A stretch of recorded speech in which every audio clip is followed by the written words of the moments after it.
Is Priyanka, you're watching it simple. और आज की वीडियो राइमिंग स्कीम पे है। दैट इज कि जो बच्चे कॉमन मिस्टेक्स करते हैं बोर्ड एग्जाम में पोएम की राइमिंग स्कीम बताते हुए। तो शुरू करते हैं। राइमिंग स्कीम में आम मिस्टेक्स क्या होती हैं बोर्ड एग्जाम में, वो समझने से पहले ये समझ लेते हैं कि राइमिंग स्कीम को निकालते कैसे हैं। तो राइमिंग स्कीम होता क्या है? The sequence in which rhyme occurs. और फर्स्ट एंड साउंड को रिप्रेजेंट किया जाता है लेटर ए से और सेकंड को बी से एंड सो ऑन। मतलब कि सपोज करो ये एक पोएम का स्टैंजा है, अब इसकी हमें राइमिंग स्कीम निकालनी है। तो अब हम इस स्टैंजा की राइमिंग स्कीम कैसे निकालेंगे? आखिर के जो वर्ड्स हैं हर लाइन के, उन वर्ड्स की एंड वर्ड्स जो हैं, आखिर के एंड वर्ड्स, उनकी साउंड से हमें पता चलेगा राइमिंग स्कीम है क्या। जैसे कि पहले लाइन का एंड वर्ड का साउंड हम देख लेंगे कि स्टार्स है, तो इसको हमने फर्स्ट को तो हम ए ही नाम देते हैं। तो हम ये देखेंगे यहाँ पे कि क्या जो दूसरी लाइन का आखिरी वर्ड है वो पहली लाइन के आखिरी वर्ड के साथ राइम कर रहा है। स्टार्स और वाइल्डनेसेस क्या एक साथ राइम कर रहे हैं? नहीं कर रहे ना, तो इसको हम दे देंगे लेटर बी। अब थर्ड वर्ड को हम कंपेयर करेंगे। जो थर्ड लाइन का लास्ट वर्ड है उसके साउंड को हम कंपेयर करेंगे फर्स्ट टू लाइन्स के एंड वर्ड की साउंड से। बार्स स्टार्स के साथ राइम कर रहा है, पर बार्स जो है वाइल्डनेसेस के साथ राइम नहीं कर रहा, तो बार्स स्टार्स से राइम कर रहा है, तो इसको मिल जाएगा ए। और क्रेसिस वाइल्डनेसेस के साथ राइम कर रहा है, तो ये हो जाएगा बी। तो ये तो बहुत आसान था, बहुत सिंपल था कि ए बी इस स्टैंजा की राइमिंग स्कीम हो गई। ठीक है। अब बच्चे अक्सर गलती कहाँ करते हैं? कुछ बच्चों को लगता है अल्फाबेट से राइमिंग स्कीम होती है, अल्फाबेट से नहीं होती। जैसे दूसरा एक एग्जाम्पल ले लेते हैं, उससे बहुत अच्छे से समझ आ जाएगा। जैसे कि इस लाइन का आखिरी वर्ड है स्क्रीन, नेक्स्ट लाइन का है ग्रीन, उसका नेक्स्ट है ट्री और लास्ट है सर्टेनिटी। तो अब तुम्हें बहुत आसानी से पता है कि फर्स्ट वर्ड तो हमेशा ए ही होगा। क्या स्क्रीन ग्रीन के साथ राइम कर रहा है? स्क्रीन ग्रीन, हाँ राइम कर रहा है, तो ये भी ए होगा। Tree, screen green tree, rhyme नहीं कर रहा, तो ट्री जो है वो है बी। और ट्री और सर्टेनिटी, अब यहाँ कंफ्यूजन आती है। ऐसे क्वेश्चंस दिए जाते हैं बोर्ड में ताकि तुम थोड़ा सा कंफ्यूज हो जाओ। जैसा कि हमें निकालनी है राइमिंग स्कीम, हमें राइम के अकॉर्डिंगली चलना है, हमें अल्फाबेट के अकॉर्डिंगली नहीं चलना।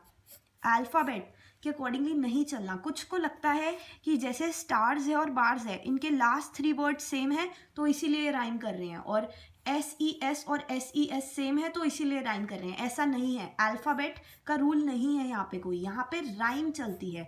दैट इज स्टार्स बार्स, ये जो राइम चल रही है पीछे जो वर्ड के एंड में है, उससे हम पता लगा पा रहे हैं। जैसे ग्रीन, स्क्रीन, एंड में राइम है। जैसे अब तुम इन दोनों में देखो, सर्टेनिटी बी होगा। क्यों? क्योंकि जब तुम इस वर्ड को बोलते हो ट्री, तो एंड में ई आ रहा है ना तुम्हारे, पर सर्टेनिटी में तुम कहोगे कि इसमें लास्ट के दो वर्ड्स ई नहीं है।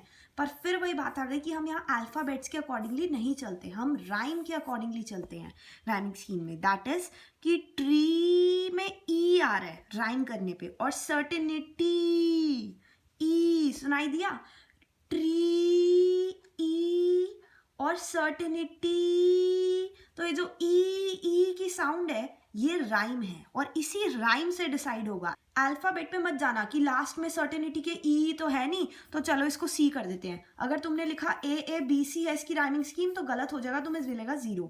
तो ये क्वेश्चन बोर्ड्स में भी इसीलिए दिया गया था क्योंकि जिन बच्चों का कंसेप्ट क्लियर नहीं होगा राइमिंग स्कीम को लेके, जो बच्चे सोचते होंगे जो लास्ट के 2 वर्ड्स हैं या 3 वर्ड्स हैं वो सेम है तो वो एक यूज किए हैं, तो ऐसे हालात में तो बच्चे लिख देंगे कि ये सर्टेनिटी सी है, जो कि बिल्कुल ही गलत हो जाएगा। क्योंकि हमें बोल के पूरा उसे देखना पड़ेगा कि क्या ये राइम कर भी रहे हैं एक साथ या नहीं कर रहे। जैसे कि ट्री ई आया लास्ट में और सर्टेनिटी में भी ई आया, तो ये दोनों राइम कर रहे हैं, तो इसकी करेक्ट राइमिंग स्कीम होगी AABB। एक और एग्जांपल ले लेते हैं।